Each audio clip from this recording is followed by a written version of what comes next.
की, कलियुग पावन हरिनाम संकीर्तन की, श्रील प्रभुपाद की, अनंत कोटि वैष्णव वृंद की जय। गौर प्रेमानंदे। ओम अज्ञानतिमिरन्धस्य ज्ञानाञ्जनशलाकया चक्षुरुन्मीलितं येन तस्मै श्रीगुरवे नमः। श्रीचैतन्यमनोभीष्टं स्थापितं येन भूतले स्वयं रूपः कदामह्यं ददाति स्वपदान्तिकं। वन्देऽहं श्रीगुरोः श्रीयुतपदकमलं श्रीगुरून् वैष्णवांश्च श्रीरूपं साग्रजातं सहगणरघुनाथान्वितं तं सजीवं साद्वैतं सावधूतं परिजनासहितं कृष्णचैतन्यदेवं श्रीराधा कृष्णपादान् सहगणललिता श्री विशाखान्वितांश्च नमो विष्णुपादाय कृष्णपृष्ठाय भूतले श्रीमते भक्तिवेदान्तस्वामिन्निति नामिने। नमस्ते सारस्वते देवे गौरवाणी प्रचारिणे निर्विशेषशून्यवादी पाश्चात्यदेशतारिणे। नमो महावदन्याय कृष्णप्रेमप्रदायते कृष्णाय कृष्णचैतन्यनाम्ने गौरत्विषे नमः। वाञ्छाकल्पतरुभ्यश्च कृपासिन्धुभ्य एव च पतितानां पावनेभ्यो वैष्णवेभ्यो नमो नमः। जय श्री कृष्ण चैतन्य प्रभु नित्यानंद श्री अद्वैत गदाधर श्रीवासादि गौर भक्तवृंद। हरे कृष्णा कृष्ण कृष्णा हरे हरे, हरे राम राम राम हरे हरे। हरे कृष्णा।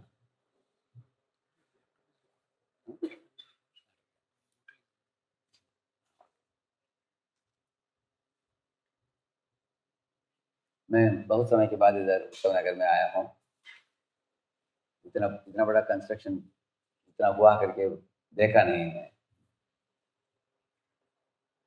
शुद्धानंद चंद्र प्रभु और अनेक कांग्रीगेशन के शरणागत भक्त साथ में आकर इस भव्य प्रोजेक्ट को इतने बड़े हद तक पहुंचाया है। परम पूज्य गोपाल कृष्ण गोस्वामी महाराज पधारे थे शायद 3-4 महीने के पहले।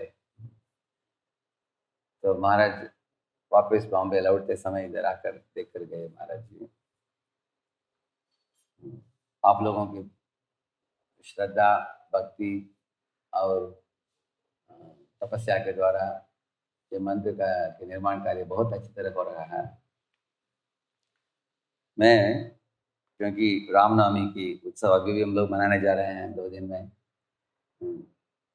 प्रभु रामचंद्र के चरित्र से 2 शब्द बताना चाहूँगा आज आप लोगों को। जब वाल्मीकि ऋषि नारद मुनि को 16 गुण बताए, वो बताकर पूछा कि अभी के समय में कोई ऐसे पुरुष है क्या जिसके अंदर ये 16 के 16 गुण होते हैं।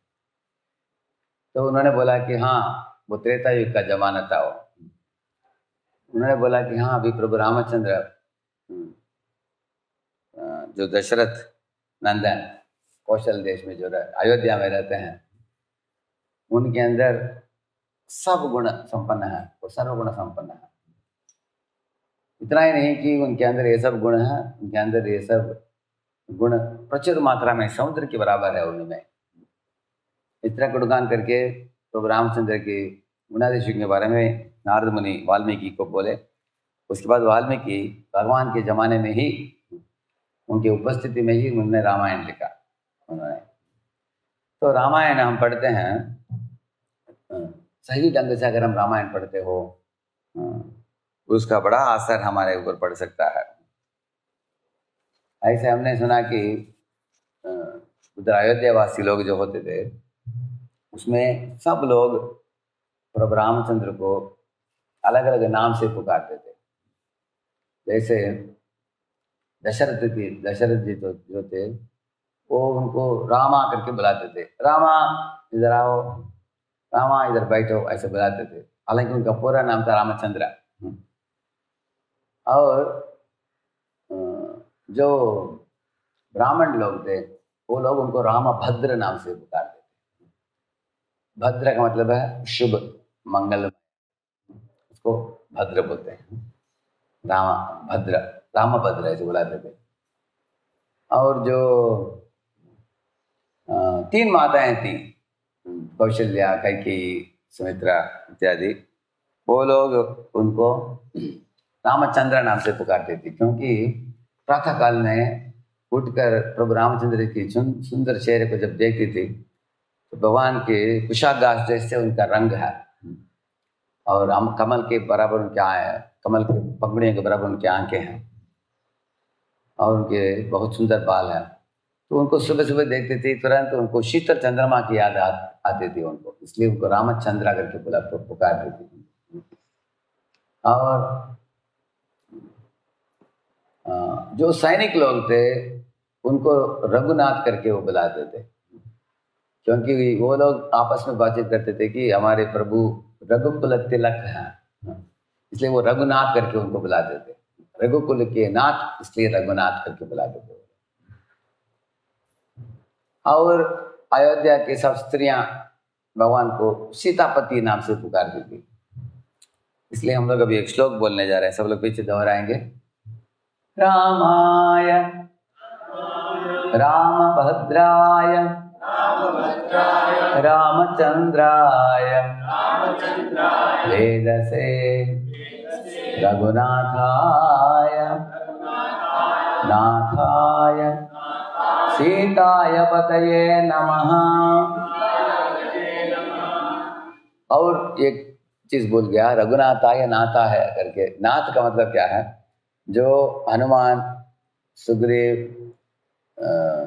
और विभीषण, गुहा, ये लोग प्रभु का नाम कभी नहीं बोलते थे, वो बोलते थे कि नाथ बोलते थे, हमारे स्वामी ऐसे पुकार देते। और एक बार बोलेंगे रामाय। कौन बुलाते थे ऐसे रामा करके? दशरथ बुला देते हैं। रामभद्राय कौन बुलाते थे? ब्राह्मण लोग बुलाते थे, सब ब्राह्मण लोग। रामचंद्राय कौन बुलाते थे ऐसे? हाँ हाँ, माताएं, 3 माताएं। वेद से नाम से पुकारते थे 2 लोग, वशिष्ठ और विश्वामित्र। ऐसे सब वेदों के सार है भगवान। वेदेश सर्वे रहम विवेद्यो, वेद से बुलाते थे उनको, वशिष्ठ और विश्वामित्र। रघुनाथाय कौन बुलाते थे ऐसे? रघुनाथ करके सैनिक लोग बुलाते थे, हाँ, उनके सेना के लोग बुलाते थे। नाथाय ऐसे कौन बुलाते थे? हाँ नहीं, जो सुग्रीव, हनुमान, विभीषण और गुहा, ये सब लोग ऐसे बुलाते थे, नाथ करके बुलाते थे, मतलब वो हमारे स्वामी करके बुलाते थे। सीताय पतये नमः, ये कौन बुलाते थी? माताएं, अयोध्या के माताएं सब बुलाती थी उनको सीतापति करके। तो ये सुंदर श्लोक है। रामाय रामभद्राय रामचंद्राय वेदसे रघुनाथाय नाथाय सीताय पतये नमः। तो ऐसे प्रभु रामचंद्र के अनेक गुण हैं। कुछ कुछ लीलाओं को हम प्रदर्शित करेंगे, उससे उनके गुणाधीशों के बारे में हम समझ पाएंगे। देखिए, सर्वप्रथम जब दशरथ जी की बुढ़ापा में उन्होंने देखा, एक दिन आईने में एक सफेद बाल आ गया, अभी मैं वृद्ध हो चुका हूँ, अभी सौंपना पड़ेगा मुझे अरे राज्य को, लोगों को, किसी सही आदमी को। तो सब मंत्रियों को, लोगों को एकत्रित करके उन्होंने बातचीत की कि मैं मेरे अग्रज बेटा जो है रामचंद्र, उनको देने के लिए सोच रहा हूँ, आप लोगों का मत क्या है? सब लोग बहुत खुश हुए। वो बोले कि उनके समान सहिष्णु कोई नहीं है, उनके समान नम्र कोई नहीं है, उनके समान धनुर्धारी कोई नहीं है। और ऐसे एक एक मंत्री एक एक गुण बताने लगे प्रभु रामचंद्र के। सब लोग बहुत प्रसन्न हुए ये बात सुनकर। तो इसको देखकर दशरथ राजा भी खुश हो गया कि मैंने जो चुना युवराज बनाने के लिए मेरे बेटे को, सब लोग खुश हैं, तो इसके बारे में घोषणा करने के लिए गए आगे हैं। तो उन्होंने अगले दिन प्रभु रामचंद्र जी को और वशिष्ठ को बुलाया, उन्होंने वशिष्ठ को बोला इसके बारे में, वशिष्ठ से बातचीत की। तो उसके बाद रामचंद्र को बुलाया उन्होंने, बोले कि बेटे तुमको युवराज करके हम अभी से पुकारेंगे, अभी तुम राजा, जल्दी ही जल्द पट्टाभिषेक होगा तुम्हारा, तुम इस राज पदवी को स्वीकार कर, मेरे बोझ को मेरे कंधे से तुम अपने कंधे पर ले लो बेटा। हाँ, तो प्रभु रामचंद्र बोले पिताजी आपको जो भी सुखी करेगा, खुश करेगा आपको, मैं आपकी सेवा में हूँ, आप जो बोलेंगे मैं उसके अनुसार करूँगा। इस तरह बोल कर गए। इतने में दो प्रभु रामचंद्र के मित्र उधर आए थे उनके साथ। जब ये बात उन्होंने सुना, तुरंत जाकर कौशल्या को बोलने के लिए भागते हुए गए। तो कौशल्या के पास जाकर उनको नमस्कार करके उन्होंने बताया इस तरह की सत्य बात क्या है, उन्होंने सुना। कौशल्या इतने प्रसन्न हुई, तुरंत उनको कुछ अपने नेकलेस निकाल कर उनको दिया उन्होंने, हैं बहुत खुश हो गई वो कौशल्या। तो इसके बाद प्रभु रामचंद्र आकर माँ कौशल्या को बोलते हैं, सीता को बोलते हैं, इस तरह पिताजी की इच्छा है, इस तरह लेकिन आप लोग जानते हो ये बात जब इनके कान में पहुंच गई, मंत्रा के कान में, तो मंत्रा बहुत ईर्ष्यालु थी। वो सोच रही थी कि मैं तो कैकेयी की सेविका हूँ, अगर कैकेयी की बेटा राजा नहीं बनेगा, कौशल्या का बेटा राजा बनेगा, तो मेरा क्या होगा, मुझे कोई परवाह नहीं करेंगे। इस तरह सोचकर उनका नाम ही है मंत्रा। उन्होंने मंथन कर दिया, मंथन करके कैकेयी की बुद्धि को बिगाड़ दिया उन्होंने। कैकेयी एकदम सरल थी। सर्वप्रथम जब उन्होंने सुना मंत्रा से रामचंद्र को राजा बनाने जा रहे हैं, वो इतना आनंदित होकर अपने नेकलेस दिया मंत्रा को। लेकिन बाद में मंत्रा ने उनकी बुद्धि को कैसे बिगाड़ा, उन्होंने बोला कि देखो जब रामचंद्र राजा बनेगा तब कौशल्या बहुत अति प्रिय बन जाएगी दशरथ की, और तुमको देखने वाले कोई नहीं रहेगा, तुम कौशल्या की दासी सैरिंद्री बन जाओगे तुम। इस तरह उनको बोलकर कैकेयी को अनेकानेक उपाय बताया कैसे दशरथ के से 2 वरदान मांगना इत्यादि। लेकिन मैं इसके डिटेल में नहीं जाऊंगा इसलिए क्योंकि मैं थोड़ा थोड़ा ही बताने जा रहा हूँ प्रभु रामचंद्र के बारे में। जब ये घटना घटी, रामचंद्र जी को बताया गया कि कैकेयी ने बोला कि मेरा बेटा राजा बनेगा और तुमको 14 साल के लिए वनवास। ये सुनकर प्रभु रामचंद्र जी के चेहरे में लेश मात्र भी दुख का रेखा नहीं दिखाई दिया। पहले दिन जब उनको राजा बनाने जा रहे थे, सब लोग उसमें भी बहुत आनंदित नहीं हुए, कूदने नहीं लगे वो, कूदा नहीं। भगवत गीता में एक श्लोक बोलते हैं भगवान, न प्रकृष्येत प्रियम प्राप्य नोद्विजेत प्राप्य च प्रियम स्थिर बुद्धि सम्मूढ़ो ब्रह्मविद ब्रह्मणि स्थितः। ये श्लोक में भगवान बताते हैं कि अर्जुन, न प्रकृष्येत प्रियम प्राप्य, अगर तुम्हारे जीवन में कुछ प्रिय चीज प्राप्त हो गया तो तुम ज्यादा मत आनंदित उत्साहित मत हो जाओ। अगर तुम्हारे जीवन में कुछ चीज बिगड़ जाते हैं, इच्छा के अनुसार नहीं होते हैं, तो तुम रोना मत। तुम ये एक समान भावना को रखो, क्योंकि हम ऐसे दुनिया में आए हैं जिधर सुख दुख दोनों प्राप्त होता है, मान अपमान, शीत उष्ण, लाभ अलाभ, जय पराजय सब प्राप्त होता है इसमें। ऐसे द्वंद्वों का दुनिया है, इसलिए तुम हमेशा भक्ति में स्थिर रहो और दृढ़ता के साथ भक्ति करते जाओ। इस दुनिया में अनेक लहरें आएंगे, कभी सुख कभी दुख दोनों आएगा।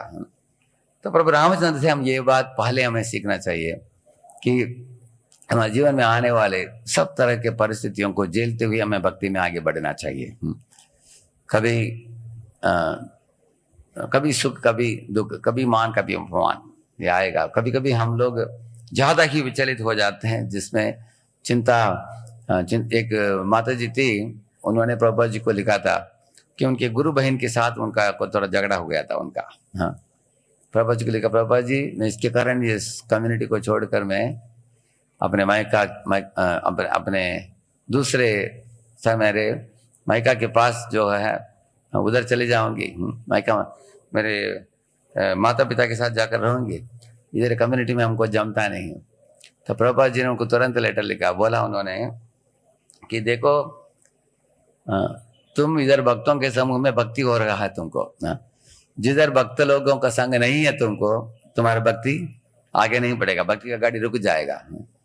उधर शायद तुमको तकलीफ नहीं है, तुम सुखी सोचते हो, सुखी होंगी सोचते हो, लेकिन उधर सुखी रहोगे लेकिन भक्ति नहीं होगा। इधर थोड़ा तकलीफ है लेकिन भक्ति होगा। क्या श्रेष्ठ है? भक्ति चलते रहना चाहिए, भक्ति का गाड़ी। तो मुझे ऐसे प्रभुपाद जी ने उनको प्रोत्साहन दिया। उसके बाद माँ ठहरी भक्तों के समूह में और आगे बढ़ी भक्ति में। प्रभुपाद की शिष्या थी वो ऐसे। तो प्रभु रामचंद्र से सीखने लायक पहला सबक मैंने आपको बताया।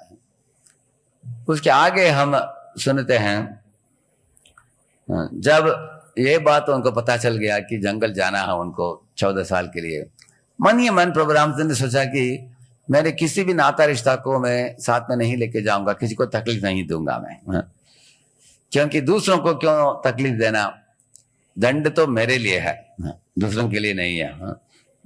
और जब माँ कैकेयी और दशरथ, वो जो उसको सल्किंग चैम्बर बोलते हैं, जब रानी क्रुद्ध हो जाती है वो इस महल में जाती थी। ऐसे क्रोध का भी एक महल था उनके लिए। तो उधर दशरथ और माँ कैकेयी को पाकर उन्होंने बोला कि दशरथ बोल नहीं पा रहे थे कि तुम बेटा जंगल जाओ 14 साल के लिए, कुछ बोलने के लिए शुरू करते थे, फुट फुट कर रोते थे वो। तब माँ कैकेयी बोले कि देखो तुम्हारे पिता बोल नहीं पा रहे हैं, मैं बोल दूंगी, वो जो बोलना चाहते हैं मैं बोल दूंगी। देखो तुमको 14 साल जाना है जंगल और तुम्हारे भाई जो भरत है वो राजा बनेगा, ऐसे बोला उन्होंने। तब प्रभु रामचंद्र ने बोला दोनों को, हे पिताश्री आप चिंता मत कीजिए, हे माते कैकेयी ये तो आप मुझे सीधा बोल सकती थी, पिताजी को क्यों दुखित किया आपने?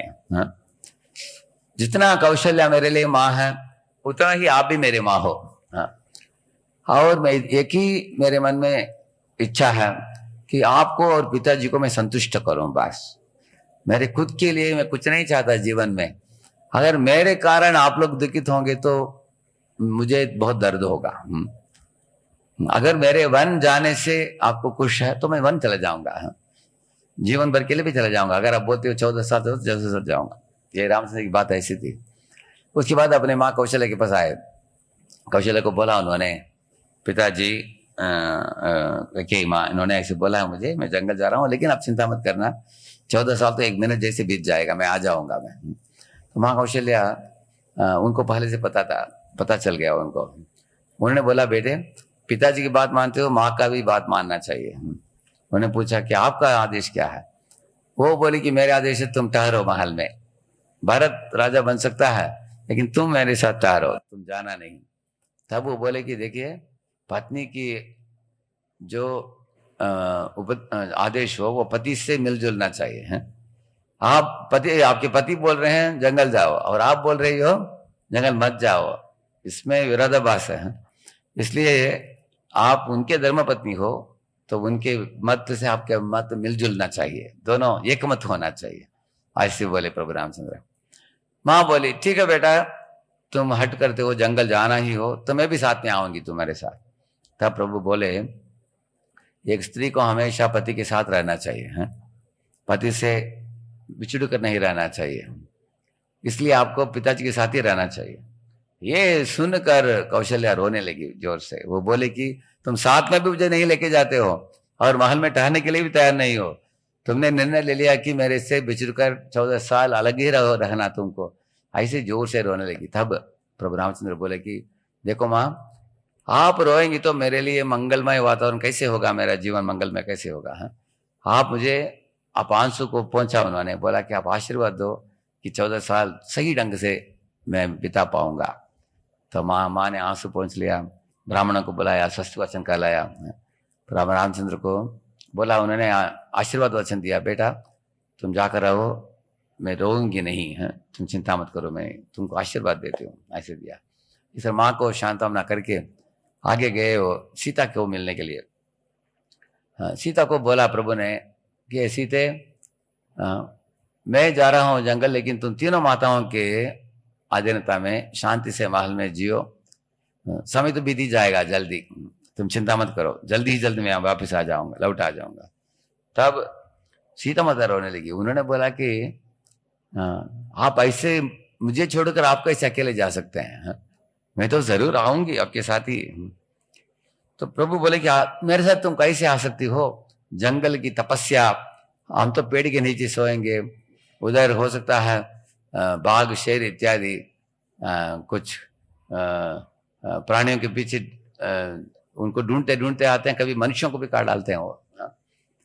और ऐसे जंगल में तुम कैसे आ पाओगी? वो बोली पत्नी को पति की उपस्थिति में रहना ही उसके लिए स्वर्ग है। वो बोले कि मैं जंगल में बहुत सुंदर पहाड़ों को देखूंगी, झरनों को देखूंगी, वन में मोर नाचेंगे, कोयल कुहू करेंगे, तो मुझे बहुत इच्छा है मनुष्य देखने के लिए बहुत समय से। अभी तो अच्छा समय आ गया, मैं आपके साथ जाऊंगी और आप मेरे साथ रहोगे, मेरे लिए क्या चिंता है मुझे। और वो बोले कि आपको छोड़कर मैं महल में रहूंगी, ये जो मुलायम बिस्तर जो है वो मेरे लिए कांटा के बिस्तर बन जाएगा मेरे लिए। और वो बोली वैसे भी अगर आप मुझे छोड़कर आप जाएंगे, आप वापस लौटाकर मुझे जिंदा नहीं पाएंगे आप। आप देखेंगे मैं तो या तो नदी में डूब जाऊंगी, नहीं तो आग में प्रवेश करूंगी, नहीं तो मैं विष पीकर मर जाऊंगी। ऐसे बोलकर जोर से वो रोने लगी। तब प्रभु रामचंद्र समझ गए कि सीता की इच्छा है। तब सीता को बोला उन्होंने, हे सीते, तुमको छोड़कर मैं एक क्षण के लिए भी मैं रह नहीं पाऊंगा।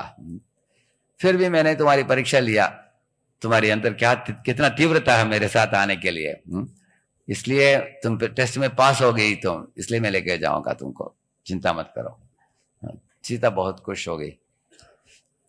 देखिए अगर कोई और पति होता था, अगर स्वार्थी पति होता था तो क्या बोलता था पत्नी को, देखो मैं जंगल में जा रहा हूं, तुमको भी आना पड़ेगा। वो बोलेगी अरे दंड तो तुम्हारे लिए, मेरे लिए नहीं है। तो वो बोलेगा नहीं नहीं तुमको कुकिंग करना है, साथ में आओ। इस तरह के कभी दोनों के बीच में झगड़ा भी हो सकता है कि नहीं? लेकिन वो दोनों निस्वार्थ थे।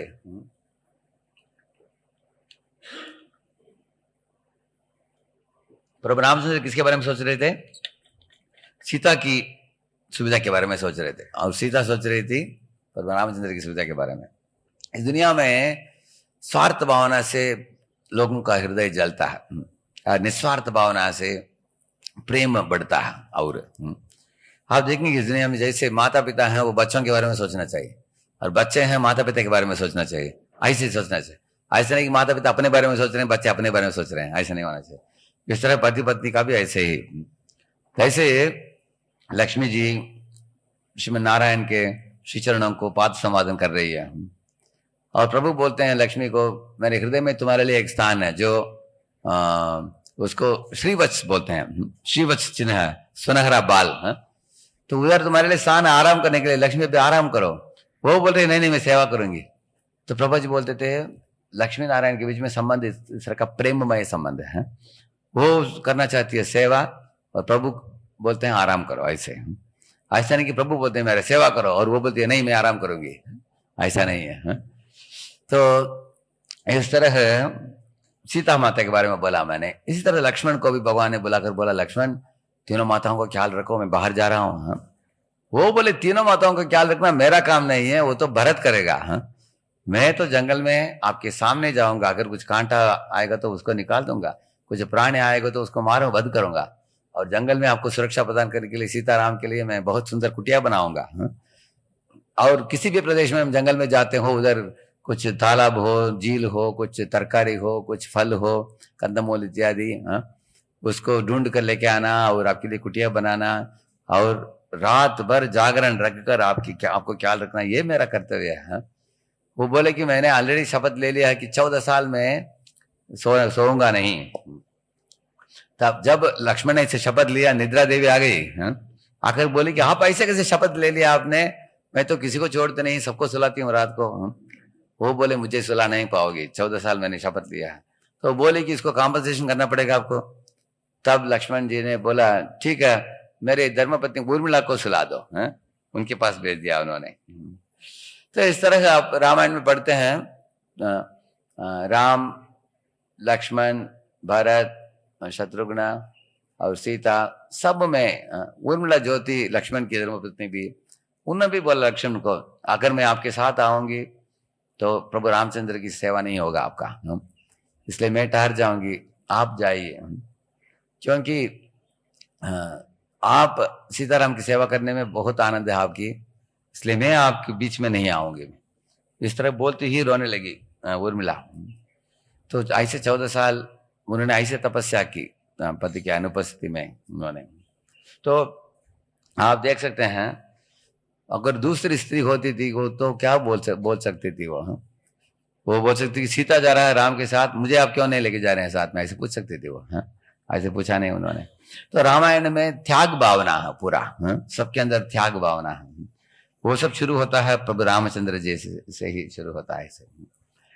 तो इसके आगे आप देखेंगे प्रभु रामचंद्र, मैं आज किस विषय के बारे में बोल रहा हूं, मैं प्रभु रामचंद्र जी के संबंध के बारे में, अलग अलग लोगों के बारे में, साथ संबंध, उनका पिता के साथ कैसे संबंध था, माँ कैकेयी के साथ कैसे संबंध था, धर्मपत्नी के साथ कैसे संबंध था, भाई के साथ कैसे संबंध था। जब वन में लक्ष्मण ने देखा कि भरत अयोध्या वासियों को लेकर आ रहा है, तब लक्ष्मण उत्तेजित हुआ।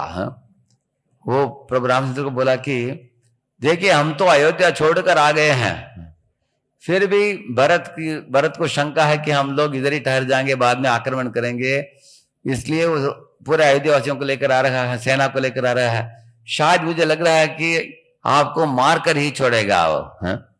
प्रभु रामचंद्र ने बोला कि हरे कृष्ण, हे लक्ष्मण, तुम्हारे अंदर इस तरह का भावना कैसे उठा, अगर तुमको इच्छा हो अयोध्या के राजा बना, तुम राजा बनो, ऐसे बोले प्रभु रामचंद्र।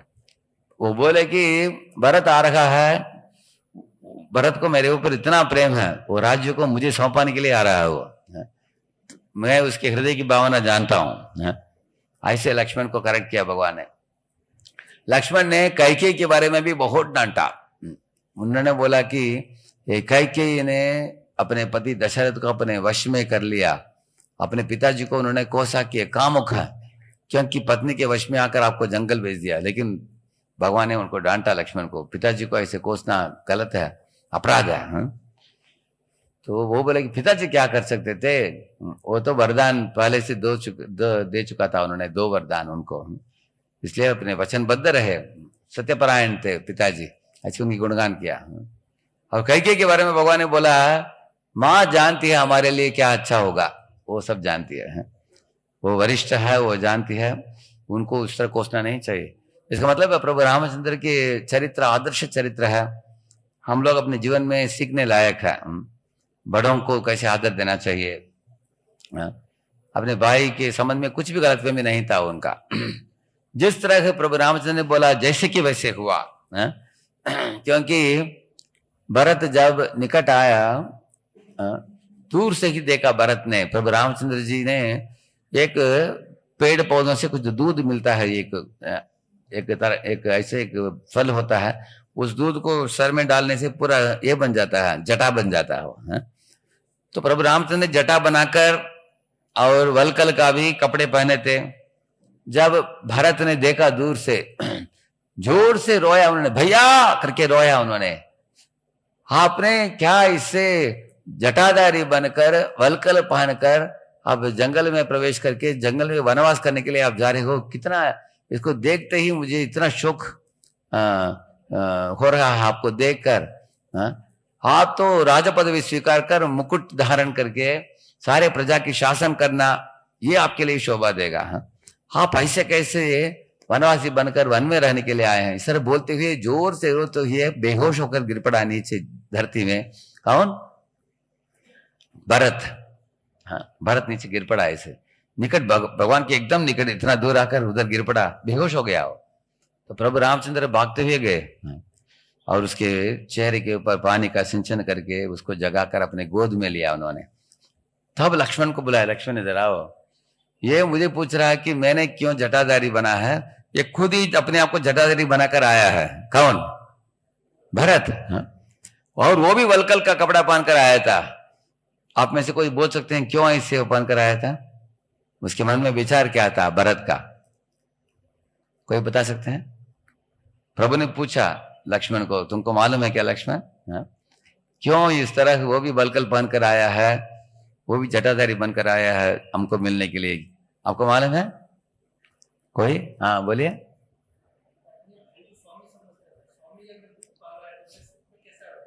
हाँ ठीक है, प्रभु जी बोल रहे हैं कि स्वामी ऐसे दुख में वन में रहते हैं तो मैं सुखी कैसे हो सकता हूँ, इसलिए उनके समान ही मुझे भी रहना चाहिए, इस तरह से रहे। सही बात है। इससे बढ़कर और एक बात है, कोई बता सकते हैं? हाँ हाँ सही, ये शी सेइंग सेल्फ प्यूरिफिकेशन ऐसे बोल रही है माता, ठीक है। और कोई? हाँ ये विचार से आए थे कि मैं उनके स्थान में मैं रहूंगा और उनको भेज दूंगा अयोध्या, वो बनेंगे अयोध्यापति, अयोध्या के राजा, और मैं 14 साल वनवास पूरा करके आऊंगा। ये मत लेकर आए थे, सही बोला प्रभु जी ने। वही बात है, ये मत था उनकी। तो वो उठने के बाद भरत ने वही बोला भगवान को, वो बहुत लंबा वो प्रसंग है भरत मिलाप करके। हम लोग गए थे कुछ सालों के पहले अयोध्या, तो अयोध्या के निकट एक गांव है, उसका नाम है नंदीग्राम करके। उस नंदीग्राम में देखिए भूमि से आपको नीचे एक गुफा के अंदर प्रवेश करना पड़ेगा आपको। मैंने पूछा गुफा क्यों है, गुफा के अंदर एक मंदिर है, क्यों? क्योंकि भरत उधर ही रहता था नीचे, जमीन के नीचे। उन्होंने सोचा कि भगवान अगर काट में सोएंगे तो मैं जमीन में सोऊंगा, अगर भगवान जमीन में सोएंगे जंगल में तो मैं जमीन के नीचे सोऊंगा। इसलिए वो गुफा में सोते थे वो। और उन्होंने सोचा कि जंगल में भगवान के लिए अच्छे पदार्थ नहीं मिलेंगे खाने के लिए, इसलिए उन्होंने सोचा कि मैं भी कुछ अच्छा नहीं खाऊंगा, जैसे आपने बताया है। उन्होंने 14 साल बार्ली और गोमूत्र को मिलाकर वही खाया, 14 साल ऐसे भरत। तो और राजा पदवी खुद नहीं स्वीकारा उन्होंने। तो आप जानते हो पहले तो जंगल में बार बार भरत ने विनती किया भगवान को। वो बोले देखिए दशरथ गुजर गए, तीनों विधवा माता आई है, वो कड़ी है, उनके साथ वशिष्ठ भी आए हैं, आपके गुरुजी वशिष्ठ खुद बोल रहे हैं आपको वापस लौटाने के लिए। और कैकेयी माँ जिन्होंने आपको जंगल भेजा खुद वो रो रही है, आपको बुला रही है वापस, आपको राजा बनाना चाहती है। तो इस आपको हिचकिचाने की क्या कारण है? आप सारे अयोध्यावासी रो रहे हैं, आपको बुला रहे हैं वापस। तो उस समय प्रभु रामचंद्र बोले भरत आप जो भी बोला सब सही है, लेकिन मैं पितृवचन को तोड़ नहीं सकता। पिताजी के समक्ष हमने शपथ लिया है कि हम 14 साल जाएंगे, इसलिए मेरी इच्छा है कि तुम ही जाकर अयोध्या का राज्यकार संभालो, और मैं मेरे 14 साल पूरा करके मैं वापस लौट आऊंगा, उसके बाद मैं तुमसे स्वीकारूंगा। तब भरत ने बोला कि नहीं, मैं उत्तर दिशा की ओर कुशागास में बैठकर तपस्या करते करते मेरे प्राण त्याग दूंगा, ऐसे बोला उन्होंने। तब प्रभु रामचंद्र ने बोला कि प्राण त्यागना बड़ी बात नहीं है, लेकिन वचन वरिष्ठ की वचन मानकर चलना वो प्राण त्यागने से भी श्रेष्ठ है, ऐसे बोला उन्होंने। तब देवता लोग आसमान में ऊपर से घोषणा करने लगे भरत तुम्हारे बड़े भाई की बात मानो, ऐसे, क्योंकि उनको डर पैदा हो गया उनके मन में। अगर प्रभु रामचंद्र भरत की बात में पढ़कर बोलते हैं ठीक है भैया, तीनों माँ आई है, वशिष्ठ आए हैं, सब लोग बोल रहे हैं, अयोध्यावासी रो रहे हैं, ठीक है मैं आ जाता हूँ, मैं अयोध्या का राजा बन जाता हूँ करके प्रभु रामचंद्र वापस लौट गए जंगल से, रावण का वध कौन करेगा? ऐसे देवताओं को डर पैदा हो गया। इसलिए देवता लोगों ने ऊपर से चिल्लाया भरत तुम वापस लौट जाओ, तुम्हारे अग्रज वरिष्ठ भाई की बात मानो। तब भरत बोले ठीक है मैं नहीं शासन करूंगा राज्य पदवी का, लेकिन मैं आपके पादुका को लेके जाऊंगा। तो उनके पादुका को अपने सर के ऊपर धारण करते हुए प्रभु राम की नाम लेते हुए वो अयोध्यावासियों के साथ वापस लौटे। आपने देखा होगा उसके बारे में है, राम राम राम सीता राम राम राम, राम राम राम सीता राम राम राम, बोलिए राम राम राम सीता राम राम राम, राम राम राम सीता राम राम राम, राम राम राम सीता राम राम राम, राम राम राम सीता राम राम राम, राम राम राम सीता राम राम राम राम राम राम सीता राम राम। ऐसे भरत महाराज, भरत सर के ऊपर पादुका को धारण करते करते गए वापस। तो राज सिंहासन के ऊपर उन्होंने पादुका को रख दिया। रोज चामर डुलाते थे, आरती उतारते थे, सर झुकते थे, रिपोर्ट देते थे। तो एक दिन पादुका बोलने लगा उनको। पादुका ने बोला भरत को, हे भरत, मैं तुमसे भी ज्यादा दुखित हूं। उसने बोला। भरत ने पूछा क्यों?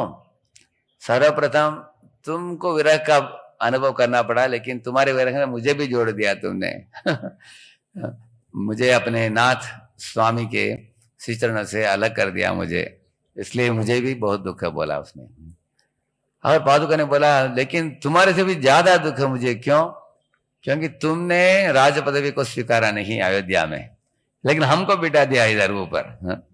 और हाँ, सब पूजा इधर हमको दे रहे हो। हाँ, तो इसलिए मुझे और दुख है, ऐसे पादुका ने बोला उसको। बोले मतलब क्या है? वो ऐसे महान उच्च कोटि के दास थे वो भरत। ऐसे तो भरत और राम के मिलाप जो होता है उसका, आप नंदीग्राम में जाएंगे, उस गुफा में एक मंदिर है, उधर शिव विग्रह है। क्या मालूम है आपको? भरत, राम और भरत एक दूसरे को आलिंगन करते ही एक विग्रह है उधर। आज भी आप देख सकते हैं। तो इस तरह प्रभु रामचंद्र जी भरत के साथ इतना प्रेम था उनकी। भरत अपने जान देने के लिए तैयार था अपने बड़े भाई के लिए, इतना घनिष्ठ संबंध था उनको। वो 4 माताएं जो थी, 3 माताएं जो थी, उनके 4 बेटों के साथ उनका इतना घनिष्ठ संबंध था। कई बहुत पसंद करती थी रामचंद्र जी को, और कौशल्या बहुत प्रेम करती थी भरत को। ऐसे अच्छा परिवार था वो। कभी कभी आप देखते हैं एक ही परिवार में अगर 2 बहन हो, एक ही गांव में रहती हो, तो अगर बहन की बेटा आता है तो उसको भी गोद में बिठा कर खिलाती है। आपने देखा होगा भारत में, करेक्ट है ना? अपने भी बेटा बेटी, उसके भी बेटा बेटी, वो भेदभाव नहीं करते हैं, पक्षपात नहीं करते हैं। ये नहीं सोचते हैं कि ये मेरा बेटा है उसका बेटा, ऐसे नहीं देखते हैं। अनेक बार कभी कभी आप देखेंगे ऐसे घर में, बहुत बड़े जॉइंट फैमिली में, सब बच्चों को एक ही तरह का कलर लाते हैं, कपड़ा पहनाते हैं। तो ऐसा ही परिवार था उनका भी। तो प्रभु रामचंद्र और भरत के संबंध हम लोगों के लिए सीखने लायक है, क्योंकि स्पर्धा था दोनों में। लेकिन क्या स्पर्धा था? राम ने बोला भरत को तुम राजा बनाओ, भरत ने बोला राम को आप राजा बनाओ। दोनों एक दूसरे को बोल रहे हैं आप राजा बनाओ आप। लेकिन इस समाज में हमने देखा है कि लोग स्पर्धा करते हैं, मैं तू करते, ये बोलते हैं मेरा है तो वो तुम्हारा है, इस तरह करते हैं। करेक्ट करते हैं कि नहीं? ऐसे हैं। एक बार हमारे मुंबई के एक वरिष्ठ भक्त हैं, काउंसलर द्वारकाधीश प्रभु, उन्होंने बताया कि बहुत साल के पहले 1988 में वो लोग वृंदावन यात्रा में गए। उस समय अनेक जूनियर भक्तों को भी लेकर गए।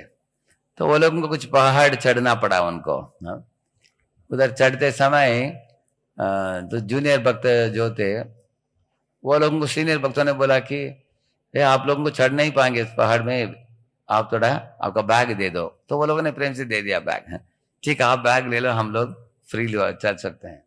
ये पहले साल हुआ, और 2 साल होने के बाद वो जूनियर सब भक्त 16 माला तक आ गए। इसी तरह कहीं और वो लोग अहोबिलम गए हो। उधर पहाड़ चढ़ते समय प्रभु जी ने बोला जूनियर को बैग दे दो। बोला जूनियर को अभी संकोच आ गया, अभी नहीं हम बैग नहीं देंगे, हम आप तो वरिष्ठ हैं हमसे, आपसे सेवा कैसे हम दे सकते हैं, अच्छा नहीं है, नहीं देंगे बोला। और 2 साल हुआ, आगे बढ़ गए वो लोग भक्ति में। और कुछ तिरुपति गए थे वो लोग, ऊपर पहाड़ चढ़ना था। अभी जूनियर आ गए सीनियर के पास, प्रभु जी माता जी आपका बैग हमारे पास दे दीजिए, आप तो वयस में ज्यादा है, आप उठा नहीं पाएंगे, हम लेंगे, ऐसे बोला उन्होंने। आप लोगों को इस बात समझ में आ रहा है ना मैं जो बोल रहा हूँ? 3 साल में उनकी प्रगति हुआ है कि नहीं जूनियर का? पहले साल क्या किया उन्होंने? हाँ सेवा लिया उन्होंने, तो उन्होंने अपने बैग दे दिया उनको। और दूसरे बार क्या किया? अपने बैग देने के लिए हिचकिचा रहे थे वो, उसका मतलब सेवा, उनसे सेवा लेना नहीं चाहते थे। और 2 साल होने के बाद क्या हो गया? खुद उनकी सेवा करना चाहते थे, समझे ना आप? इसी तरह प्रभु रामचंद्र और भरत के बीच में ऐसा संबंध है। और भरत बोल रहे हैं आप राजा बना, ये बोल रहे हैं आप राजा बना, ऐसे करेक्ट है ना। तो भक्तों के बीच में ऐसे संबंध होना चाहिए। ऐसे बताया गया कि भगवान के धाम में एक श्लोक है, भागवत में आता है, यदि दूरम गते कृष्णे वनशोभा इक्षणायतम अहम पूर्वम इति संस्पृश्य रे मेरे। ऐसे भागवत के 10वें स्कंद में एक श्लोक है। दो गोप बालक कृष्ण को ढूंढ रहे हैं, किधर है कृष्ण, जंगल में।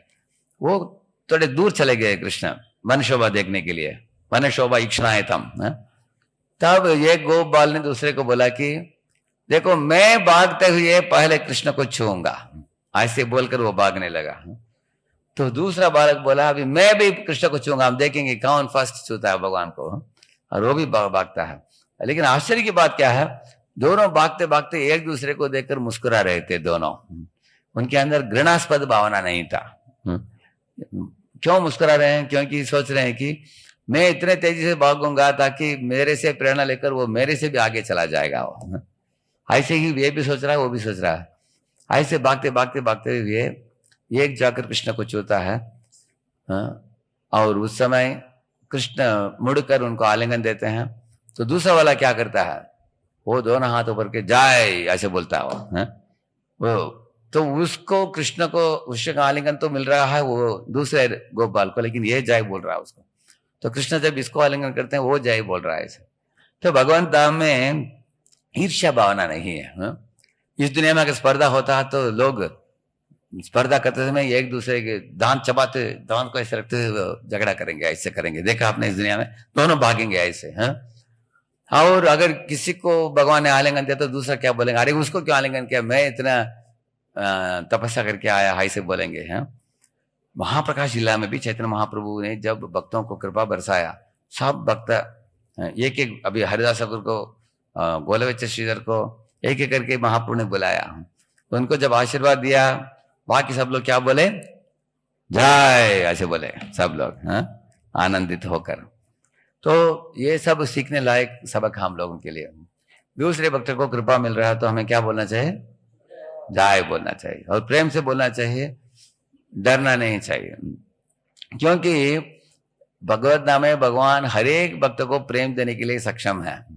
देखिए आपका सीट उधर वैकेंसी है आपका, उसको कोई पकड़ नहीं सकता उसको आपका सीट आपको ही मिलने वाला है, उनका सीट उनको ही मिलेगा। हम सब लोगों का सीट उधर खाली है कि नहीं? हमारे सीट में कोई बैठ सकता है उधर? कोई नहीं। इसलिए वो सीट मिल ही जाएगा हमको, इसलिए चिंता नहीं कभी। तो दूसरे भक्तों से ईर्ष्या करने की जरूरत नहीं।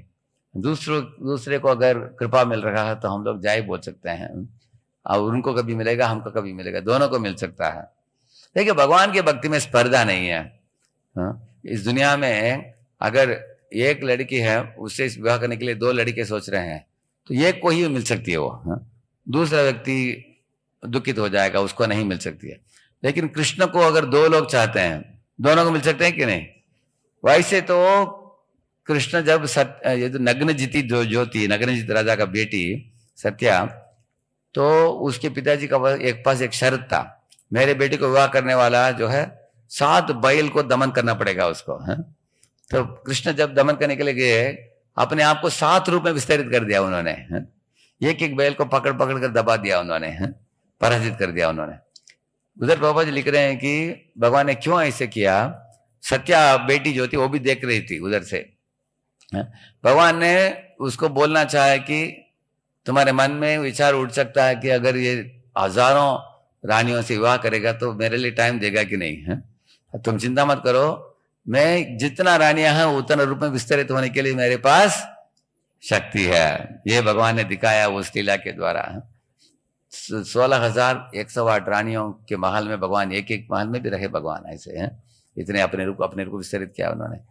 तो इसलिए जो भगवान की भक्ति में हम आगे बढ़ते हैं, हम लोग राम और भरत के समान संबंध होना चाहिए हमारा। ऐसे हम देखते हैं।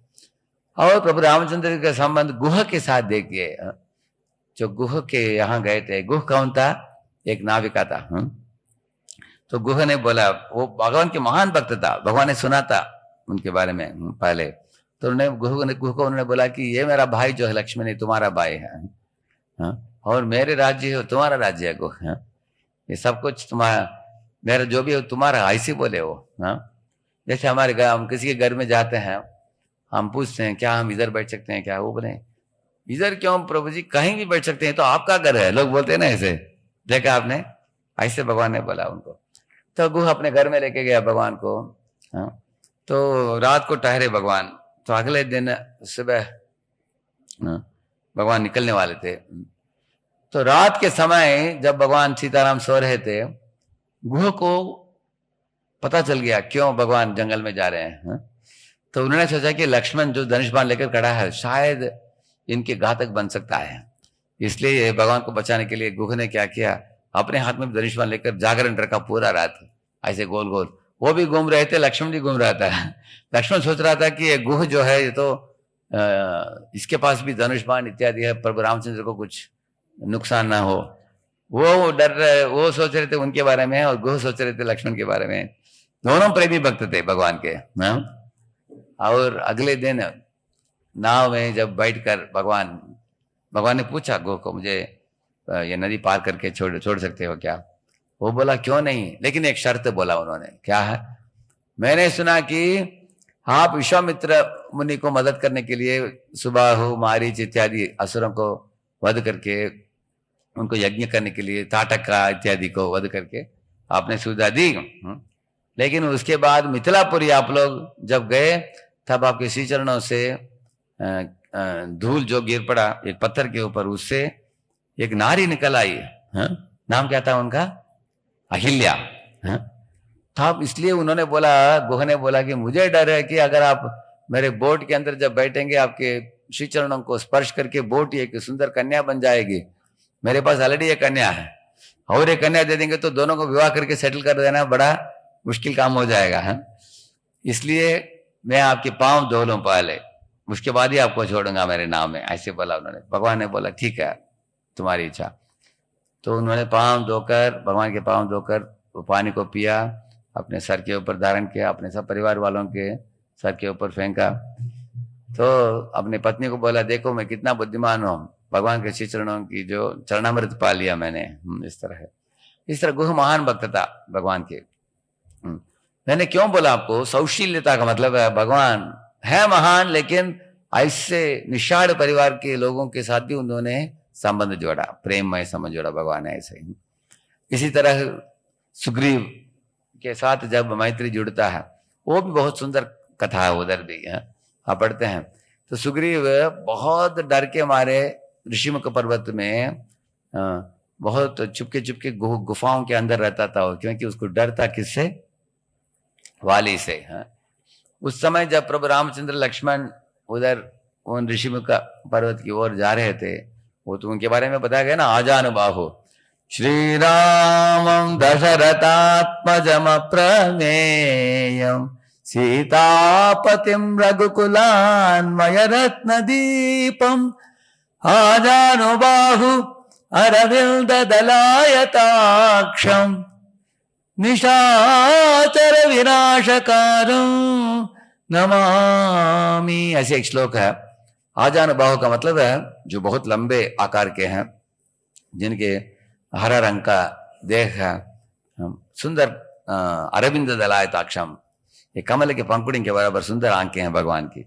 इस तरह वो दोनों राम लक्ष्मण चंद्र और सूर्य के बराबर चमक रहा था उनका शरीर, दोनों चलते हुए धनुष बाण लेकर आ रहे हैं।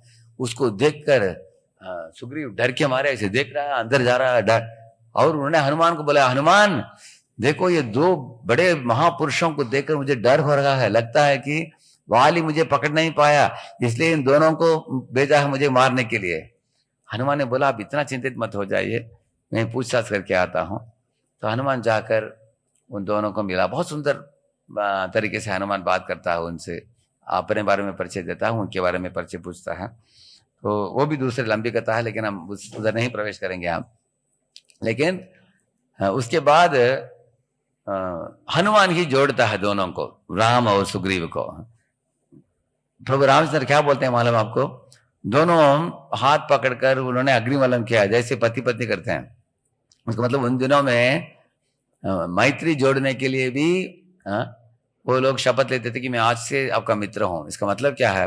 प्रभु रामचंद्र ने बोला कि क्योंकि आपने मुझे मित्र के रूप में स्वीकारा है, यह मेरा कर्तव्य है कि मैं आपको सेवा देना चाहिए। To become a friend means to be willing to render service, ऐसे बोला उन्होंने।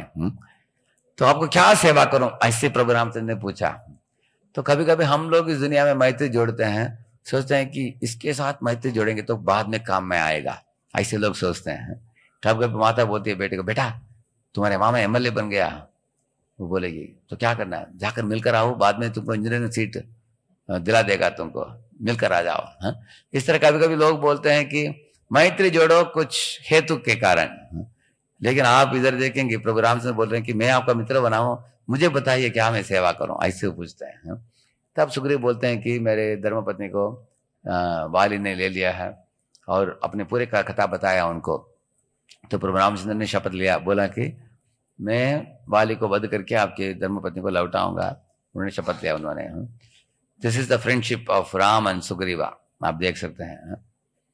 लेकिन बाद में जब सुग्रीव को राजा बनाया उन्होंने, 4 महीने चतुर्मास हो गया, 20 दिन बीत भी गया, शरद ऋतु आ गया, आसमान में सूर्य चमक रहा था, सब लोग कार्यशील हो गए दुनिया में, फिर भी सुग्रीव बुलक्कड़ होकर भोग विलास में पढ़कर अपने वचनबद्ध नहीं रहा सुग्रीव। तो प्रभु रामचंद्र जी को लक्ष्मण को भेजना पड़ा उनको। फिर लक्ष्मण को बुलाकर बोला प्रभु रामचंद्र ने, ये जो वानर जो है भूल गया, वचन दिया था मुझे कि ये जो बारिश के ऋतु के बाद आकर मिलेगा, हम लोग को आए नहीं, क्या करना चाहिए लक्ष्मण। लक्ष्मण ने बोला मैं इसी क्षण उसके पास जाकर उसको खत्म करके आ जाऊंगा, ऐसे बोला उन्होंने। प्रभु ने बोला कि तुम खत्म कर दोगे तो काम कैसे होगा, इसलिए तुम इतना ना उत्तेजित मत हो जाओ, उसको समझ आकर लेके आओ, बोला उन्होंने। प्रभु रामचंद्र के अंदर लेश मात्र भी क्रोध नहीं। तो इस तरह लक्ष्मण उनको समझाकर, वो भी बहुत सुंदर कथा है उधर भी, लक्ष्मण कैसे जाता है सुग्रीव को जगाता है। उसके बाद सुग्रीव प्रभु रामचंद्र को सीता को ढूंढने में हेल्प करता है, वो करते हैं। सुग्रीव के साथ उनकी सुंदर मैत्री है। इसी तरह हनुमान के साथ भगवान का संबंध भी बहुत मधुर संबंध है। तो आप देखेंगे प्रभु रामचंद्र सब जीवों को आदर देते हैं। वो जब भगवान पहुंच जाते हैं लंका के पास, उस समय विभीषण आकर उनसे जुड़ना चाहता, उनके सेना में वो 4 राक्षसों को लेकर आया है वो। तब सुग्रीव ने देखा ऊपर आसमान में खड़ा है विभीषण, पूछ रहा कि क्या मैं आपकी सेना में भर्ती हो सकता हूँ क्या। तब सुग्रीव और बाकी वानर आए प्रभु रामचंद्र के पास, आकर बोले कि आपको मालूम है विभीषण आपके पार्टी में ज्वाइन करना चाहता है। तो प्रभु रामचंद्र समझ गए कि वानरों को पसंद नहीं है। तो उन्होंने पूछा सुग्रीव को मुस्कुराते हुए, सुग्रीव बताओ आपका मत क्या है। सुग्रीव ने बोला कि मेरा मत ऐसा है कि उसको तत्क्षण नीचे लाकर खत्म कर देना चाहिए, मिटा देना चाहिए, उसको मार देना चाहिए, क्योंकि वो परपक्ष है, वो हमारे पक्ष नहीं है। अगर इधर छोड़ेंगे तो एक जासूस बनकर हमारे बारे में विषय उनको बता देगा, ऐसे बोला उसने। बाकी वानरों को पूछा उन्होंने, अंगद को पूछा, नल को पूछा, नील को पूछा, महेंद्र को पूछा, ऐसे हालांकि वानरों को पूछा उन्होंने। कुछ वानर बोलने लगे कि प्रभु अगर उनको रखने की इच्छा हो तो उसके पीछे एक जासूस रख दो, कहीं भी जाएगा ना वो उसके पीछे पीछे जाना चाहिए। अगर वो बाथरूम में भी जाएगा तो पीछे जाना चाहिए। कुछ लोग बाथरूम में जाकर फोन कर देते हैं मोबाइल लेकर, उसके साथ जाना चाहिए कोई, ऐसे बोला उन्होंने।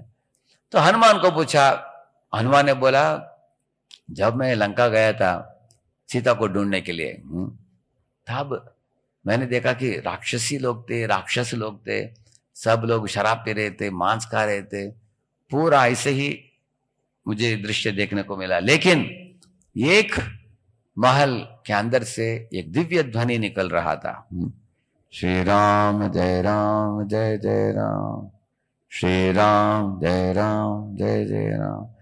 तो मुझे बड़ा आश्चर्य हुआ, अरे लंका में भी ऐसे लोग हैं क्या प्रभु के नाम लेने वाले हैं। तो मैं खिड़की से अंदर देखा, कौन उधर बैठे थे, विभीषण बैठकर आपका नाम ले रहे थे। प्रभु वो तो आपके महान भक्त हैं, ऐसे उन्होंने बोला। देखिए विभीषण इतने महान भक्त था, उनके सारे दीवार में राम राम राम राम राम लिखा था उसने। तो जब एक बार रावण आ पहुंचा उनके महल में, पूछा, हे भाई तुम क्या राम का नाम लिखे हो मेरे दुश्मन का नाम? ऐसे उन्होंने डांटा उनको। वो विभीषण बुद्धिमान था, वो बोले नहीं नहीं भैया आपको मालूम नहीं, राम का मतलब है रावण और मंडोदरी, राम राम ऐसे लिखा मैंने, ठीक है ना? तो रावण खुश हो गया है, चला गया, बोला कि इधर ही नहीं सारे घर में लिखो तुम, है ऐसे बोला उसने। तो विभीषण बड़े बुद्धिमान था, भक्ति भी करता था लेकिन चुपके से कैसे भक्ति करना उसको मालूम था उसको। हाँ, तो ये बात सुन लिया प्रभु रामचंद्र ने। उसके बाद सब वानर पूछने लगे, प्रभु हम सबके मत पूछा आपने लेकिन आपका मत नहीं प्रकट किया आपने, है? आपका मत क्या है बताइए। तो तब प्रभु रामचंद्र ने ये महत्वपूर्ण श्लोक बोला उन्होंने, सकृद विप्रपन्नो यस्तवास्मि यति याचते अभयम सर्वदा तस्मै ददामि ये तद्व्रतम मम। हे वानरो, मेरा ऐसे एक व्रत है, कोई भी जीव मेरे श्री चरणों में पढ़कर याचना करता है और बोलता है कि हे प्रभु मैं आपका हो चुका हूं, आज से मैं आपका हूं, ऐसे एक जीव घोषणा करता है, वो जीव को मैं जरूर स्वीकारता हूं, वो कोई भी क्यों न हो, राक्षस भी क्यों न हो, असुर भी क्यों न हो, मैं नकार नहीं पाऊंगा, ये मेरा व्रत है, ऐसे उन्होंने बोला। इसलिए विभीषण आया है मेरे श्री चरणों में तो उसको मैं नकार नहीं पाऊंगा। आप लोग सोच रहे हो कि वो बहुत बड़ा असुर है, इधर कुछ उथल पुथल मचा देगा और समस्या हो जाएगा, आपको मालूम नहीं वानरो, मेरे नख को लेकर मैं अनंत कोटि ब्रह्मांडों को चूर चूर कर सकता हूं मैं। इस तरह भगवान ने अपने स्वामित्व का, भगवत्ता का भी घोषणा किया उन्होंने। आप लोग डरो मत, कुछ चिंता की जरूरत नहीं, इस तरह भगवान ने आश्वासन दिया। तब सुग्रीव के आंखों में आंसू निकलने लगा, वो लोग बोलने लगे प्रभु आपकी इच्छा जरूर आप स्वीकार सकते हैं। तो इस तरह आप देखेंगे प्रभु रामचंद्र ऐसे नेता थे, सब वानरों का मत लेने के बाद अपना मत प्रकट किया उन्होंने। हाँ, तो ये बहुत आवश्यक है, हम लोग दूसरों के मतों को भी सुनना चाहिए, नहीं तो भगवान ने दो कान क्यों दिया है। हाँ? जैसे कि कभी कभी घर में ऐसे होता है, पत्नी सोचती है कि बच्चे को इंग्लिश मीडियम में डालो, पति बोलता है उसको मराठी मीडियम में डालो, दोनों के बीच में मतभेद होता है ऐसे। इस तरह का अगर पैसा बोनस आ गया दिवाली के लिए, पति बोलता है कि मुझे 20,000 रुपया बोनस मिला, क्या करना चाहिए, बड़ा झगड़ा मच जाता है घर में। पत्नी बोलता है ये तो साड़ी खरीदना चाहिए, पति बोलता है इसको सेविंग करना चाहिए, बच्चे बोलते हैं उनको कुछ मोबाइल खरीदना है, बड़ा झगड़ा होता है। इस दुनिया में मतभेद तो होता है, मतभेद के कारण मनभेद होता है इस दुनिया में, है? लेकिन आप देखेंगे भगवान कैसे सब वानरों का मत सुनते हैं, छोटों का भी मत सुनते हैं वो, हाँ? उसके बाद अपना मत प्रकट करते हैं। तो इस तरह प्रभु रामचंद्र जी की वानरों के साथ संबंध ऐसा है, हाँ? सुग्रीव के साथ, विभीषण के साथ, हनुमान के साथ। तो हनुमान जब लंका जाकर सीता माता के संबंध में ढूंढ करके जब वापस आकर संदेश दिया प्रभु रामचंद्र जी को, प्रभु रामचंद्र ने उनको बोला कि अगर मैं राजमहल में होता तो तुमको कुछ धनराशि दान में दे सकता था, अभी हम लोग वन में हैं इसलिए मैं सिर्फ मेरे आलिंगन मात्र दे सकता हूँ करके उन्होंने आलिंगन किया हनुमान को ऐसे। हाँ, तो हनुमान तो भगवान के दास है, इसलिए आलिंगन में भी उनको बहुत संकोच का अनुभव हुआ हनुमान को। हाँ? क्योंकि वो मित्रों के समान है, जैसे कृष्ण अपने मित्रों को आलिंगन करते हैं, अपने कंधों के ऊपर भी कृष्ण उठा लेते हैं अपने मित्रों को। हाँ? ऐसे प्रभु रामचंद्र कर नहीं सकते थे, क्योंकि हनुमान और बाकी सब वानर अपने आप को भगवान के दास माना अपने आप को ऐसे। फिर भी उनको, उनके पास भी भगवान ने ऐसे सौशील्यता दिखाया ऐसे। और बाद में लास्ट पॉइंट में बताना चाहता हूं, प्रजा को इतना आदर देते थे प्रभु रामचंद्र।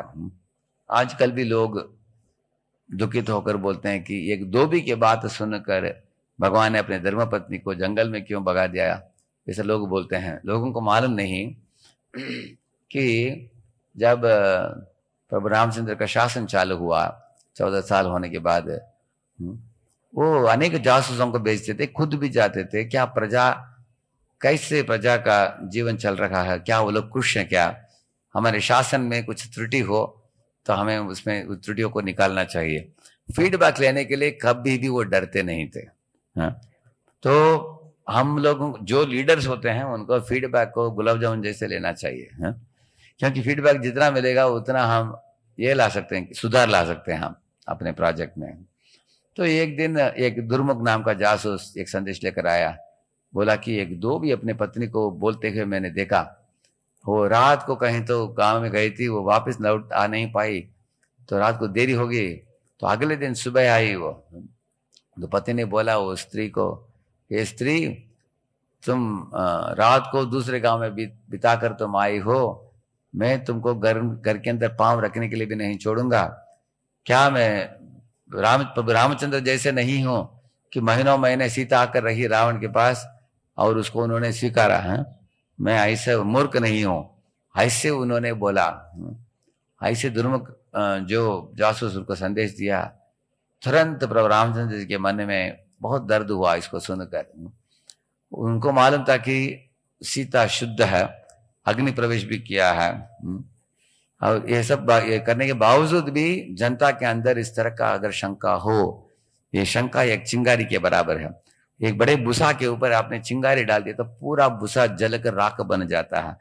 इस तरह के राजा के ऊपर लेश मात्र भी प्रजा को शंका नहीं होना चाहिए। राजा का चरित्र एकदम नेक प्रामाणिक होना चाहिए। तो इसलिए प्रभु रामचंद्र ने लीडर लोगों के लिए ऐसे एक उदाहरण प्रस्तुत किया।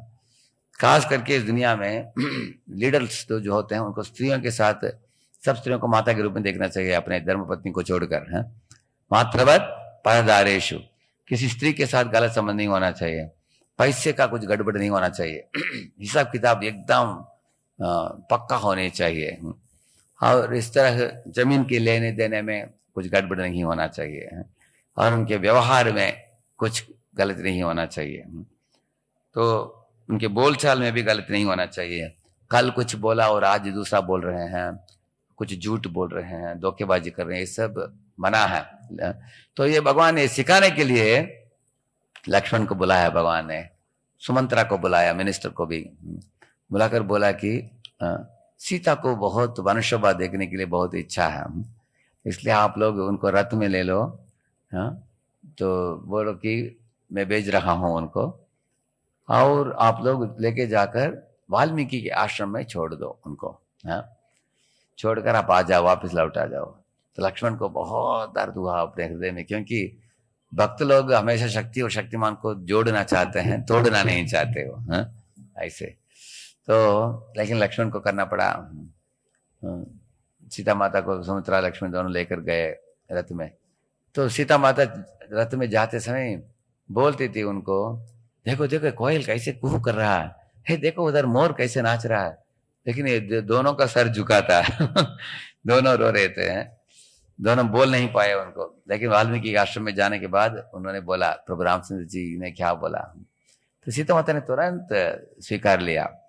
उन्होंने बोला कि प्रभु रामचंद्र सारे जनता के राजा हैं, सारे दुनिया के राजा हैं, तो प्रजा को संभालना राजा का कर्तव्य है। तो उन्होंने उधर ठहरने के लिए सहमत हो गई वो। हाँ, ऐसा नहीं कि उनको जंगल के बीच में छोड़कर आ गए। वाल्मीकि का आश्रम था, उधर अनेक ऋषिमुनियां वो भी विवाहित थे, उनके धर्मपत्नियों ने भी ख्याल रखा सीता को। हाँ, और उनके साथ ही रही वो। लेकिन जानने समझने की बात है कि प्रजा के शब्दों को कितना वेटेज दिया उन्होंने। हाँ, प्रभु रामचंद्र ने, ये सोचने की बात है। तो हमें हमारे कम्युनिटी मेंबर्स जो होते हैं उनके मतों को भी गंभीरता से हमें लेना चाहिए, उनकी इच्छाओं को पूर्ति करने के लिए अनेक लीडर्स को प्रयत्न करना चाहिए। इस तरह रामचंद्र की चरित्र से सीखने लायक बहुत कुछ चीजें हैं। लेकिन एक लास्ट में और एक पॉइंट बोलकर हम विराम देंगे, जो दुश्मनों को भी उन्होंने कैसे ट्रीटमेंट दिया। हाँ, जैसे रावण युद्ध करते करते करते एक दिन ऐसे आ गया कि प्रभु रामचंद्र उनको वध करने ही वाले थे। वो शाम का समय, सूर्य का अस्तमन होने का समय आ गया था।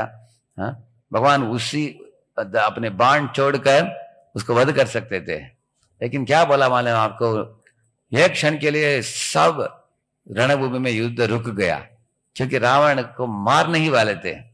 तब उन्होंने बोला कि रावण, मैं तुमको और एक मौका देता हूं, तो ये गीत हम तमिल में गाते हैं। उन्होंने बोला इंद्र पोई नाड़े वाराई, बोलते हैं अरे रावण आज जाओ घर और कल वापस लौट आओ, ऐसे बोल रहे हैं। इसका मतलब क्या है, तुम आज महल में जाने के बाद सोच विचार करके कल लौट आओ। अगर तुम सीता को लौटा दोगे तो मैं तुमको मारूंगा नहीं, वध नहीं करूंगा। इस तरह दुश्मनों को भी ऐसे ट्रीटमेंट दिया उन्होंने, भगवान ने ऐसे। लेकिन रावण तो मूर्ख था, अगले दिन आकर लड़ाई करके मर मिटा वो मरने के बाद उनके लाश जो था उसको जलाने के लिए विभीषण तैयार नहीं था। तब प्रभु रामचंद्र ने बोला विभीषण को, अरे तुम भाई हो, ये तुम्हारा कर्तव्य है, करना चाहिए। वो बोला नहीं नहीं, वो महापापी था, सीता माँ को लेके आकर किस तरह की बदमाशी की काम की उन्होंने। तो मैं इच्छा करता हूँ कि इसके अंतिम अंत्येष्टि क्रिया भी मैं करना नहीं चाहिए, ऐसे पापी के साथ जुड़कर मैं कुछ नहीं काम करना चाहता हूँ, ऐसे बोला। तब प्रभु रामचंद्र बोले अगर तुम नहीं करोगे तो मैं करूंगा। और उस समय उन्होंने एक सबक सिखाया, एक व्यक्ति जब जिंदा है हम अच्छा बुरा देखते हैं, मरने के बाद उसकी बुराई के बारे में बोलना नहीं चाहिए। तो अभी वो शरीर को छोड़ दिया है उसने, अच्छा ही जो किया वो ही बोलो, बुराई के बारे में मत बोलो, तुम अपने कर्तव्य को निभाओ। तब उन्होंने कर्तव्य निभाया। तो उस समय तब प्रभु रामचंद्र बोल रहे थे, वानरों को बोल रहे थे कि उनको प्रश्न पूछा गया कि आपने घोषणा कर दिया विभीषण को, वानरों ने पूछा उनको, आपने विभीषण को बोला कि जब ये युद्ध पूरा हो जाएगा विभीषण तुमको मैं लंका नरेश बना दूंगा, ऐसे भगवान ने बोला था उनको। तब वानरों ने पूछा कि अगर रावण आपका सर झुकता है, आपकी शरण में आ जाता है, तो आप क्या कैसे लंका नरेश बनाएंगे विभीषण को? वो बोले नहीं नहीं, अगर रावण झुकता है, सीता को लौटा देता है, तो मैं क्या करूंगा, विभीषण को बनाऊंगा लंका नरेश और रावण को बनाऊंगा अयोध्या का नरेश बना दूंगा, ऐसे बोले वो। और भरत को क्या करेंगे? वो बोले भरत को वैकुंठ का राजा बना दूंगा। और आप क्या करेंगे? मैं भरत का सेवा करूंगा ऐसे बोले वो। तो आप देख सकते हैं प्रभु रामचंद्र जी की दिव्य गुणातिशी के बारे में आज हमने चर्चा की, अलग अलग लोगों के साथ कैसे व्यवहार की उन्होंने। तो सिर्फ सोचने मात्र से हमारे मन खिल उठेगा फूल जैसे, प्रभु रामचंद्र जी की गुणातिशी के बारे में सुनने से। तो अभी रामनवमी के उत्सव मनाने जा रहे हैं हम लोग। रामायण से विविध लीला चेष्टाओं को श्रवण करने से, स्मरण करने से हमारा चित्त शुद्ध होगा, और प्रभु के नाम लेने से भी चित्त शुद्ध होता है। इस इस्कॉन संस्था को प्रभु जी ने बनाया है इसी के लिए, भगवान की कथा का प्रचार प्रसार हो, भगवान के नामों का अवतरण हो, भगवान के प्रसाद का वितरण हो, भक्त लोग साथ में आकर संकीर्तन में भाग ले सके, और सब भक्त लोग भगवत नाम लौट सके, ये प्रभु जी की इच्छा थी। तो शुद्ध चंद्र प्रभु, उनके भी परिवार है, उनके पत्नी हैं, उनकी बेटियां हैं, उनके परिवार होने के बावजूद भी मुझे भी बड़ा आश्चर्य होता था कि परिवार को समय कैसे दे पाते हैं। इतने समय शुरुआत के दिनों से हमने देखा है। उन्होंने एक बार बहुत बड़ा अग्रवालों का एक कार्यक्रम आयोजन की थी, अनेक अग्रवाल भक्तों के साथ जुड़कर। परम पूज्य गोपाल शर्मा महाराज आज तक उसको याद करते हैं। उसके बाद भी उत्तम नगर और यावत में जमीन को लेकर उसको डेवलप करके, उनको प्रोजेक्ट डेवलपमेंट में बड़ा रुचि है उनको। पहले छोटा मंदिर बनाया था इधर, अभी उसको छोड़कर अभी बड़ा मंदिर बन रहा है अभी। भक्तों को ठहरने की व्यवस्था है, बड़े बड़े हॉल्स हैं जो कार्यक्रम करने के लिए। और साथ साथ मुझे उन्होंने ये भी बताया कि सुबह का जो जूम प्रोग्राम भी चल रहा है, अनेक भक्त प्रचार भी कर रहे हैं। एक महत्वपूर्ण चीज हमको याद रखना चाहिए कि मंदिर जो बनता है ये सिर्फ ईंट से पत्थर से नहीं बनता, भक्तों से बनता है। इसलिए हम लोगों को भक्तों का संख्या बढ़ाना आवश्यक है, ब्रह्मचर्य में भी और कांग्रेगेशन में भी। क्योंकि मंदिर बांधना पहला ये एक बड़ा तपस्या है, लेकिन मंदिर बांधने के बाद उस मंदिर में कीर्तन होना चाहिए, कथा होनी चाहिए, भक्त लोग नाचना चाहिए, गाना चाहिए, भक्तों का हृदय निर्मल होना चाहिए, और भक्त लोग सब तरह के हेतुओं, भौतिक हेतुओं को त्याग कर शुद्ध जीवन जीना चाहिए। और इस तरह अगर भक्त लोग, मंदिर में रहने वाले भक्त लोग शुद्ध जीवन जिएंगे, उनका प्रभाव पड़ेगा समाज के ऊपर, हाँ? और समाज के अनेक लोग भक्ति में जुड़ेंगे ऐसे, तो उसकी सबसे बहुत बड़ा ज़रूरत है, हाँ? जैसे बिस्लरी बॉटल, एक लड़का मांग रहा था, अरे मुझे बिस्लरी लेके आओ, तो एक लड़का जाकर खाली बिस्लरी बॉटल लेकर आया, हाँ? वो बोला अरे बॉटल नहीं मांगा, पानी चाहिए मुझे, हाँ? क्योंकि बिस्लरी बॉटल हम मांगते हैं क्योंकि उसमें पानी है उसके अंदर। इसी तरह मंदिर चाहिए, क्यों? क्योंकि मंदिर के अंदर भक्त हैं जो श्रद्धालु भक्त हैं, दृढ़ भक्त हैं, शुद्ध भक्त हैं, जो भौतिक हेतुओं को छोड़कर सिर्फ हरि गुरु वैष्णव को प्रसन्न करने के लिए वो इस्कॉन में जुड़े हैं। ऐसे भक्तों की जरूरत है। तो हम प्रार्थना करते हैं कि इधर उत्तम नगर, उत्तम का मतलब है तमस से ऊपर, तो भगवत धाम जो है परव्योम, उसको उत्तम बोलते हैं।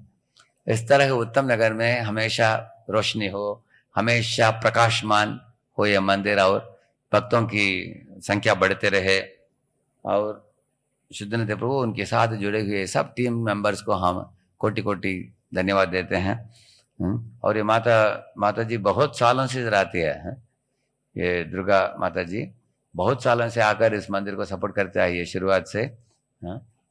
मंगल आरती में भी आती थी और उधर रहने वाले भक्तों को बहुत सपोर्ट देती थी, डोनेशन भी देती आई है, उनको बहुत गंभीर भक्ति करती है। इस तरह इधर जुड़े हुए अनेक भक्त हैं। और यावत में भी प्रभु जी ने अच्छा एक टीम बना दिया, तो मैं प्रभु जी को विनती करूंगा कि इधर भी एक टीम बना दीजिए, और उस टीम के द्वारा सब फेस्टिवल का मैनेजमेंट, प्लानिंग, रथ यात्रा का प्लानिंग, आपके उत्सव का प्लानिंग, प्रचार का प्लानिंग सब हो सकता है।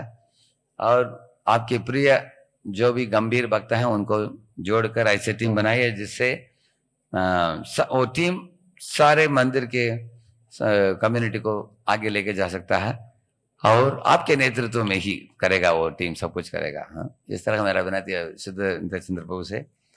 हाँ, मंदिर बांध कर सुविधा बनाए हैं।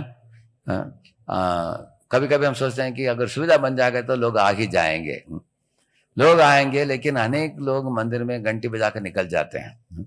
हमको किस तरह किस श्रेणी के भक्त चाहिए? हमको जो 16 माला तक आएंगे, जो दीक्षा भी लेंगे, जो मंदिर में आकर सेवा भी देंगे, वो दान भी देंगे भगवान की सेवा के लिए, और हृदय पूर्वक सेवा में भी जुड़ेंगे, और उसके बाद प्रचार काम भी करेंगे, उसके बाद काउंसलिंग स्वीकार कर अनेक लोगों को संस्था में जोड़कर उनको आश्रय भी प्रदान करेंगे। ऐसे भक्तों की जरूरत है हमको। ऐसे भक्तों की संख्या इधर बढ़े, इस तरह हम श्री श्री गौरनित्य से प्रार्थना करते हैं। श्री प्रभुपाद की, गौर भक्त वृंद की, सीताराम लक्ष्मण हनुमान की। Thank you very much. Hare Krishna.